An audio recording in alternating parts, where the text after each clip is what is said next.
What's going on, y'all? Welcome to 8 Cubes, the place where two of Marvel Snap's best players talk about the 8 most important topics in Marvel Snap. We're going to start out with an OTA just happened. There's some crazy stuff that happened in it. The number one thing people were afraid of was Leech.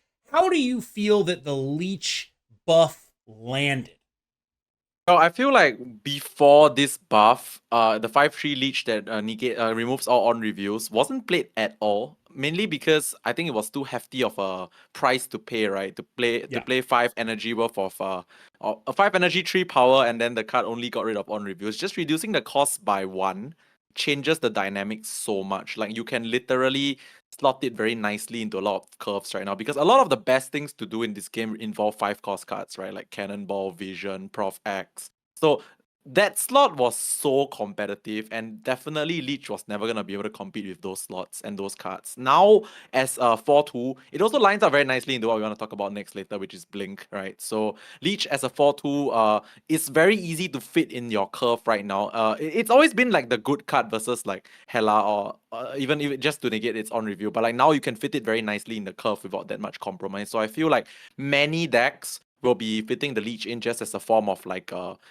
disruption, and I think it would not compromise their game plan too much. Also, one funny thing is that it kind of now fits into Cerebro too, which it's crazy because I never liked Cerebro decks, but now when I look at the array of options that Cerebro 2 has as a deck, it kind of has everything, right? It has Storm, it has Leech, it has it has Negasonic, it has like some stats in Brood, it has Nightcrawler, it basically has like a bit of everything right now. It's actually a deck which has decent cards to play. So I think Cerebro 2 might be something to just take a look at thereafter, since the Leech got changed. I've got like a Leech hot take, right? I think they cooked.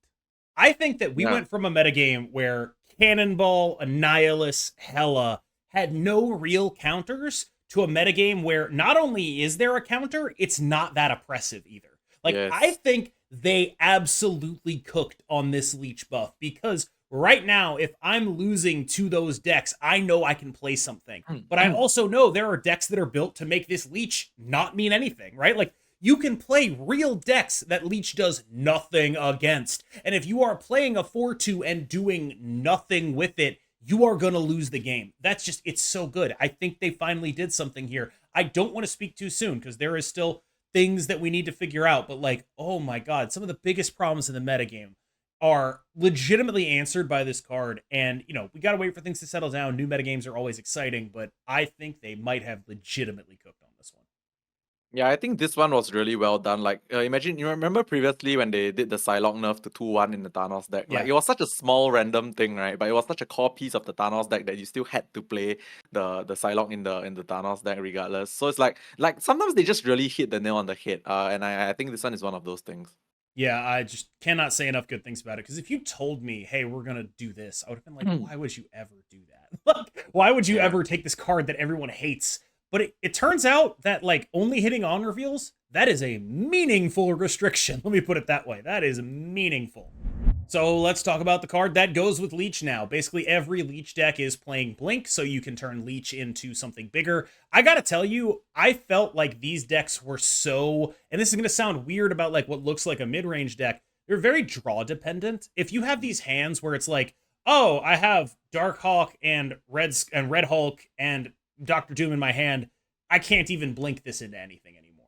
Like, it is a meaningful downside. I gotta tell you, like, I spent the first like hour or so of my stream trying to figure out, all right, Leech Blink. And I gotta tell you, it didn't honestly feel good enough. And that is awesome, first of all. Like, it's awesome that they can make a Leech deck that is not necessarily good enough. But yeah, I kind of did not see an incredible amount of stuff Leech beat. The metagame had adapted to it by the time I started playing. And so Leech Blink is undoubtedly strong, but it's the kind of strong that tends to only really win 2 cubes. And there are mid-range decks that can definitely use it to target specific matchups, but it definitely didn't feel oppressive to me. Yeah, I kind of like what they did here and what this whole leech blink thing is simply because like at the end of the day you want a deck to be strong but you don't want it to be unbeatable and totally oppressive, right? The fact that they drop leech to a 4/2 and it hits on reviews means yes it does hit some stuff, and when you blink it, yes it's a power swing, but it doesn't end the game. It's not Yep. like GGWP, right? If you go leech blink. Heck, even Jubilee blink is not just GGWP. It's like good stats, but it doesn't Yep. just end the game. Plus you make a deck that allows yourself to have a certain level of high roll without being completely oppressive as a deck. So I think this was very well done. And I just want to talk a little bit more about like Blink specifically, because I feel like Blink, one more thing that I've been doing with it a lot, and I think might be underlooked outside of people that actually like try the deck that I played, which is Jubilee on 3. No, sorry. Psylocke on turn 3 into Blink is insane. Like you Psylocke on turn 3, you blink the Psylocke, then you play another 5 cost on turn 5. It's crazy a lot of stats, right? And then you play Doom on 6 or Red Heart on 6, something like that. So I feel like the Psylocke use case in with Blink is also very powerful, because at the end of the day, you want to blink stuff that don't really matter. And Jubilee doesn't really matter. Psylocke doesn't really matter. Leech is also very small and doesn't really matter being on the board. So I kind of feel like Blink decks have like quite a lot of good stuff to blink away without much downside. So yeah, just wanna give a shout out to the fact that Psylocke is really great in like Blink decks that I have played. I keep seeing these new cards come out, and there keeps being things where I'm like, okay, this is gonna be so broken, right? But they Mm-hmm. keep being just small enough that they still get outpointed, right? Yeah. Like you're converting the leech into a red Hulk, and like, yeah, that's awesome. That's like 15 points of power. That's super dope. But if I'm playing like, onslaught, claw that are both discounted or whatever, it's not enough. You're not beating a combo deck like that. And I think that's the fascinating thing about Blink is like, yeah, she's super dope in like these mid-range type decks, but it's like A, pretty draw dependent. B, combo decks actually still will beat your ass. And that's just a really good position for a card to be in. Like it's a balanced card. It's a strong, but I think ultimately balanced card right now. This is the part where maybe I take a little bit of a victory lap. For those who are unaware, I did a video pitching buffs to cards. I was like, they need to buff Ultron, they need to buff Claw, they need to make the Ultron bots 2 power, they need to add 2 power to Claw. They did that, but also I will say the Ultron thing is crazy because I was like, okay, let's make him like a 6/6 or a 6/5. And they were like, no, no, no, no, he's gonna stay a 6/8 and he's gonna get those bots to be 2 powered too. I climbed from about rank 30 to rank 7 in the world with an Ultron deck. He is quite good right now. And I think the main thing that it came across for me is like I was playing a Pixie Mobius version, but there's a totally fine version with Wave and Invisible Woman and Mystique doing that kind of stuff.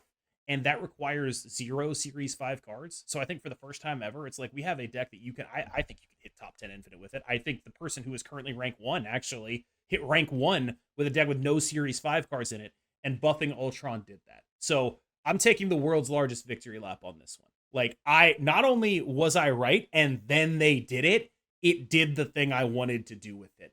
Let's go. This is so good. All right, so this is the part where I also take a small victory lap, in the sense Join that me. it's a small victory lap because to me it's a small but very personal and good victory lap, because I have made no secret that in the last few months Marvel Snap has not been the most exciting thing for me ever, but man, this Ultron is so good. Like I swear to God, like for the first time ever after stream, I was jamming a lot of Marvel Snap games with this Ultron deck. In particular the list that I posted on Twitter. Also, apparently you guys really like Ultron. I can see like it's the post on Twitter that has got the most likes for me in like the shortest period of time ever. So okay, so basically the Ultron deck that I've been playing with, and you guys can check it out on my Twitter as well, which is it's basically a very all-in Ultron deck. Because to me now I don't even call it a Patriot deck, I call it an Ultron deck, because the whole point of playing Ultron, I feel right now, is really crazy, because the drones, right? Like you can omit so much of what Patriot used to play. Like you don't have to play Brute, you don't have to play Sinister, because the drones are Brutes and Sinisters all packed into one 6 energy card, which is crazy, right? So yeah, I think Ultron is just very powerful right now, and it's not very powerful to the point that it's unbeatable, because at the end of the day, there's only so many buffs you can apply, right? Even at max buff, one lane is like 20-ish points, and you have to draw perfectly to get like 20-ish points on each location. So it's not like unbeatable. But at the same time, it's also a bit more curated than Hela, which is Hela also like 20-ish, 30-ish points on each location, but it's completely random, right? But like for Ultron, it's like the bots are going there if there's space, and the buffs you applied will go to those bots. So I feel like this is the kind of deck that I really like, because like it's a huge power spike, but at the same time you need to set up for it. And Ultron is like the card you set up for. And I really, really like the fact that Ultron is I'm enjoying playing Ultron a lot right now. And I think there might be one more unexplored way of playing Ultron, I think, which I want to try and figure out, which is because I'm playing Sandman in my deck right now, and I realized that if you do some stuff, then you play Sandman, then you play Ultron, it's like better Doctor Doom sometimes, Yes. right? Because if you think about it, right, Doctor Doom is like 15 stats across 3 locations. This one is as long as you spawn 4 drones, as long as you spawn 4 drones, it's 816 of stats, something like that. So it's a bit better than Doctor Doom. So if your deck is the kind of deck that like plays singular big stats on curve, but not a lot of stuff, and then you go Sandman into Ultron, you technically play a better Doctor Doom. So that is something that I'm trying to figure out. Like maybe play some like mid-range stuff, but not a lot of little things. So basically not Angela stuff. Like maybe go like, I don't know, like Gladiator, something big, Sandman, Ultron. It's kind of like better Doctor Doom, right? So I think that might be an angle that people can go for. In fact, it's like a bit like Leech Leader, isn't it? You do something on 1, 2, 3, you Leech on 4, Sandman on 5, Ultron on 6. It's just I've like got a Doctor suggestion for Doom. you. Yeah. I got a suggestion for you. What Yeah, about the let's go, let's thing? go. What about the thing?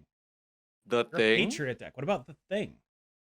Oh, just Patriot thing. Yeah. Okay, that makes Patriot sense. It's thing, big, right? It's Sandman, really big, Ultron. right? Yeah, it's just Kind of like big, an right? eight. I don't know. Maybe it's not. Maybe it's like too cute. But yeah, I mean, like it's Okay. just like you just play a good card, and then it synergizes with your Patriot, and it lets you go tall in those lanes, and it's just like, oh, okay, Yeah, that's kind of an interesting thing to do. It's probably not the best thing to do, but yeah. I'm gonna stop saying the word thing at this point. I will say, I tried a vastly different version of Ultron Mhm. from what you were trying. Like, and I actually had someone come into my chat and be like, "Hey, I think Lambie's all-in version of Ultron is better," and I banned him and then hit rank 7 with it. So stop it. But I think there's like a real non-consensus onto what the best thing to do with Ultron is. What I was Correct. doing was like very specifically like not necessarily a mid-rangey style, but one of my big worries with any new deck is like, okay, if I'm investing in Iron Man and Mystique and all of that stuff, and my opponent plays Quinjet Loki, I'm gonna get run over. And so I Mhm. started with Pixie Mobius. That was pretty much where I was at, where it was like, look, I am not gonna get turbo farmed by Loki. So I think if you're not running into Loki, you're very much more liable to have success with the all-in build, as long as you're not Mhm. running into like Loki or like Tribunal, anything that can really go over the top of you there.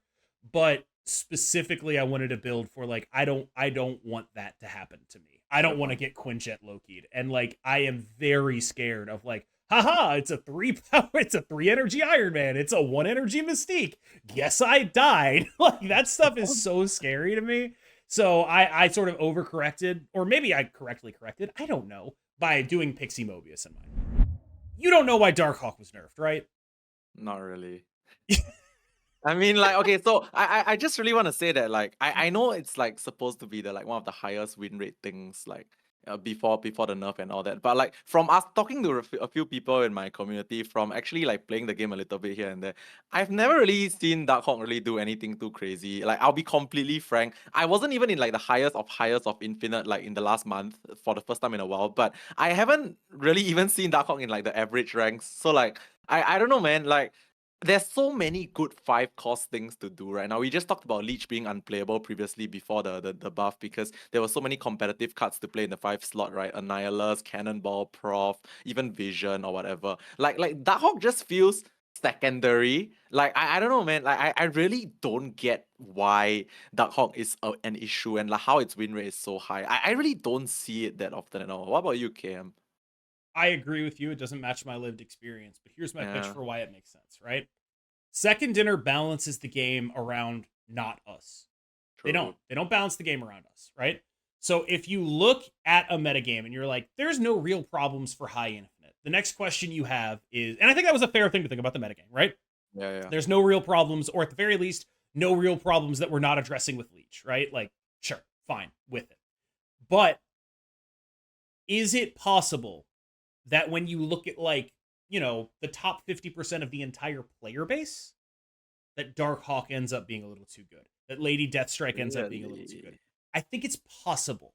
I'm not saying it's like the most likely thing, but like one thing that good players know to do is not cope stay into a handful of rocks. And I'm kind of wondering if Mhm. there's some of that. Like Darkhawk wasn't a bad deck. The like Yeah, it Hope was not bad. Summers Yeah. Darkhawk Red Hulk deck is good, and it seems like a fairly like a deck people can play. And I guess I Mhm. wouldn't be shocked if its numbers did justify it if you looked at a larger cohort. Basically, I Yeah. think if you looked at a larger sample size and just be like, all right, look, looking at just like most people that play this game, maybe it actually was too much of a problem. I don't know. Okay. This is the other buff I pitched, and they went the other way with it. I thought he should be a 5/6 that gave +6. They put the 2 power onto his ability, which means now he is just completely bonkers with an onslaught. And like suddenly, so like this, I was playing Claw Onslaught in the Patriot deck. Like, to be clear, like that's what I was doing. It was like there were multiple games where it was just like, yeah, I'm winning this game because I doubled my Claw. Like, I am putting Onslaught in a lane with, say, Dazzler and Claw, and suddenly I'm winning the Onslaught lane. I'm winning the lane next to the Onslaught lane. This card's good now, and it is a Series 1 card. I'm really happy about this. Yeah, so I personally played like just a little bit of Claw. I was too crazy with my whole Ultron thing, so I didn't really have much time to play like much Claw. I could probably play in the Claw deck, right? Because in the onslaught in the Ultron deck, because there's an onslaught in there as well. But like yeah, I think this buff to Claw is actually much needed, right? If not, the card was like never played ever.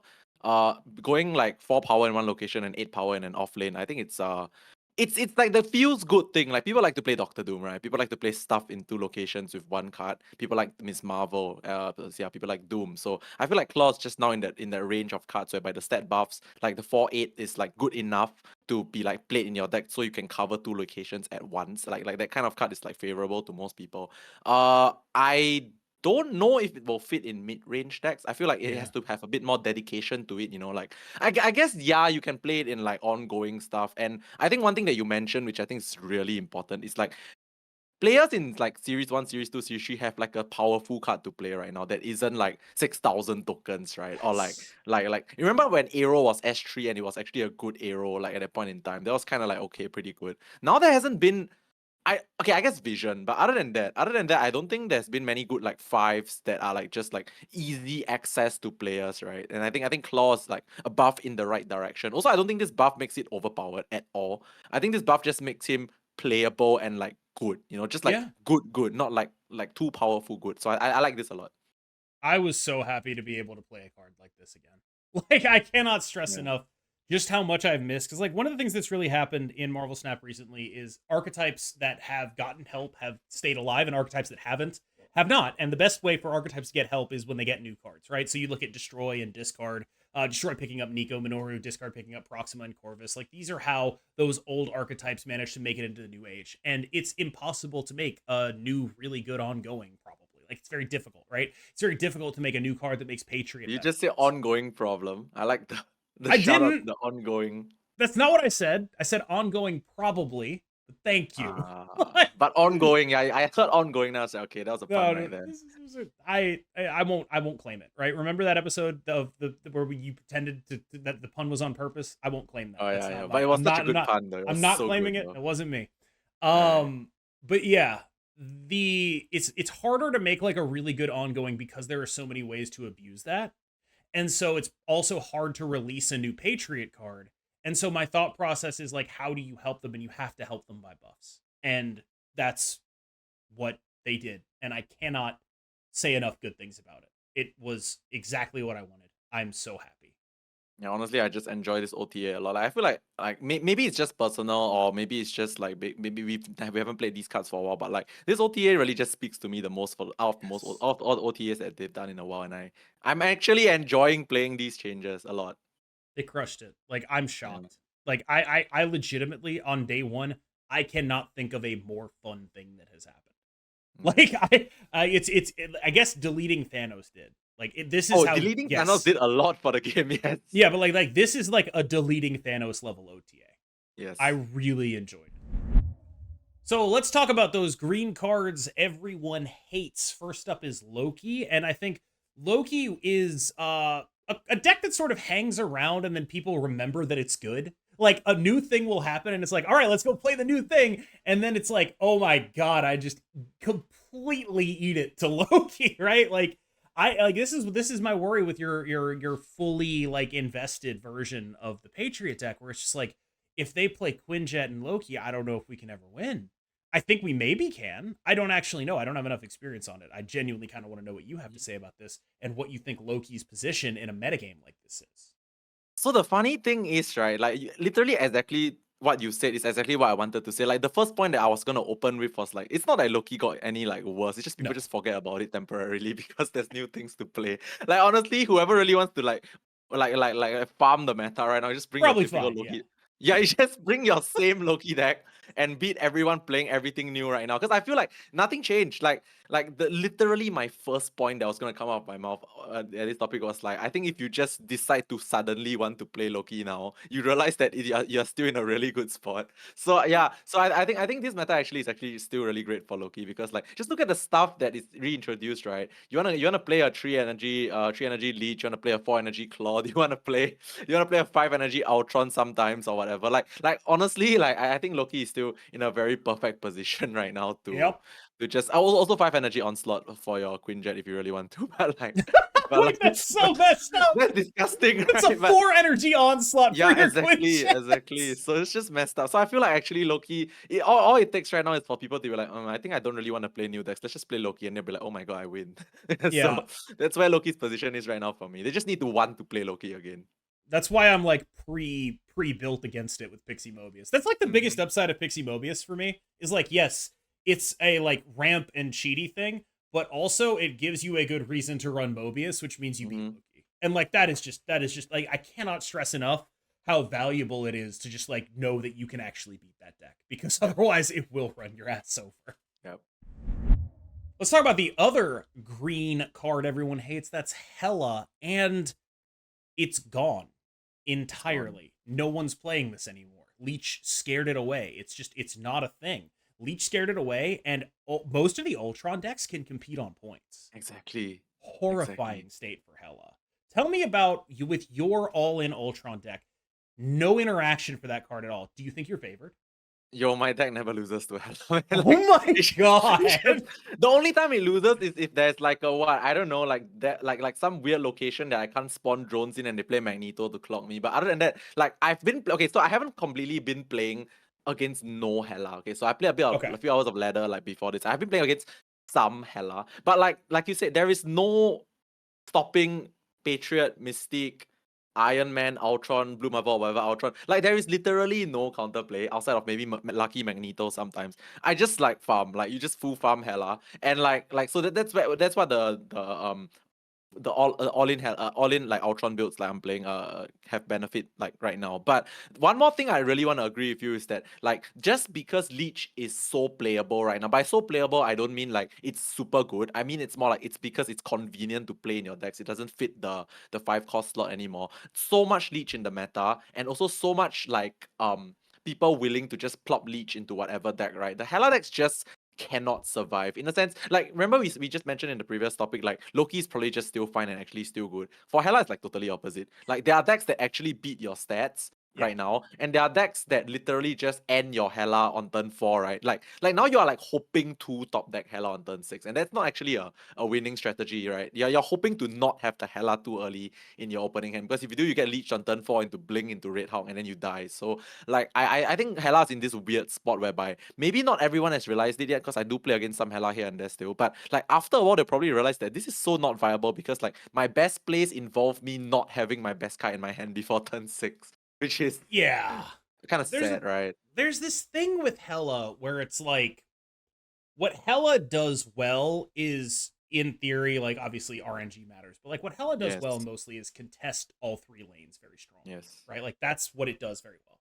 And so when there are decks in the metagame that just don't have the power level necessary to compete with that, it's in a very good spot. When there are decks in the metagame that contest all 3 lanes at a like roughly 20 power level and consistently do that, which is what the Ultron stuff is doing, there's just like a lot of bad rolls on the Hela, right? Like that's the issue. You go from being super favored into this kind of stuff to just because of Ultron, Patriot, Blue Marvel, like just baseline Ultron, Patriot, Blue Marvel, a Wasp in the Ultron lane. That's like 20 20 power across plus, the board. yeah. It's just 20s. And it's just hard to beat that, right? Like you need to get good rolls on the Hela to beat that. And that's like a baseline thing. If you're playing Lambie's version, you're going even taller. You have Iron Man and Mystique in there. You're going tall as shit. And so you end up in a situation where like you have like genuinely living tribunal-esque point values moves. And Exactly. Hela can't beat that, right? And that's what I really like about your version of the deck. I do obviously like, yeah, of course I'm gonna like the one that like I played very successfully more, right? I get it, right? You're gonna like your more, I'm gonna like mine more. Otherwise, we'd be playing the same list, right? That's how it works. However, what I really like about yours is that it is wholly unapproachable. Like it's like I do this thing and I will win the game. It is wholly unapproachable. There's Yeah, like it's hilarious. very few other things that hit that level of power. Lemby, you coming up on a milestone? So this one, I'll take it my way. I'll start with this one, which is firstly, I just want to say thank you to this guy called Ryan. Both KM and I know him recently. He's the guy who's helping us with the PAX codes. Basically, he's been like providing PAX codes to us to do our giveaways. And the funny thing is that I thought he was just being a nice guy, like he wants to give us like PAX codes and stuff like that. But apparently, he actually consumes our content, our streams, our YouTube stuff, and I'm very grateful for Ryan for always supporting us with PAX codes to give away. Which brings me to the point whereby I'm close to I'm like 9,200 subscribers right now, but like I'm almost at my 10,000 mark soon, hopefully. So I'm gonna be tagging a giveaway onto this 8 cubes video for that. So thank you guys for all your support. So I'll put the contest details in the description, obviously. But TLDR, just subscribe and leave a comment with your Twitter username, and then I'll pick like 2 random people to give away PAX codes. The PAX codes, if you don't know what they are, it's basically like there's a Captain America card back inside. There's a Captain America card as well as unique variant, and there's a title. I cannot remember what it says, but something home or Welcome something like home. that. Welcome home, yes, welcome home. Yes, so I'm gonna be giving this away to commemorate me almost reaching 10k subscribers on my channel. And of course, gotta thank KM as well, who's been doing this with me, which is like literally the main content on my channel as well. So so yeah, I'm glad you guys enjoyed the 8 Cube series, and I'm glad that you guys continue on this journey together with us. Yeah, I'm very grateful, of course, as well. Not just to all of you watching, but to Ryan. Shout out Ryan. That's Ryan Hartman. He is the VP, I believe, over at Penny Arcade, doing things, something along that Mm-hmm. nature. But he's the guy who runs PAX. And it's always just crazy to realize there are like actually successful people that watch you play card games. Like Yeah. it blows my mind every time it happens. So huge shout out to Ryan. Thank you so much for all of the support that you've given us. And actually, I don't know if you know this, I've showed up on Ryan's stream before. Yeah, I know. Yeah. And so that was a fun time too. It was a fun, enjoyable time.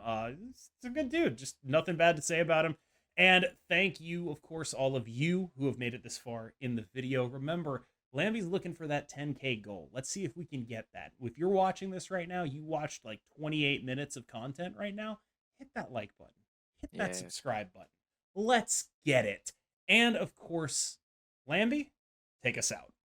Once again, this is one of the more enjoyable episodes of 8 Cubes in a long time because we get to play a lot of Ultron. Yes, love the Ultron. And also, Yes! yes, thank you so much for being here. And I just want to say thank you once again for supporting our content over the last few months. And yes, hit the subscribe button, hit the like button, leave a nice comment. Maybe you get to win some codes, and we will see you in the next one on KM's channel. Bye bye.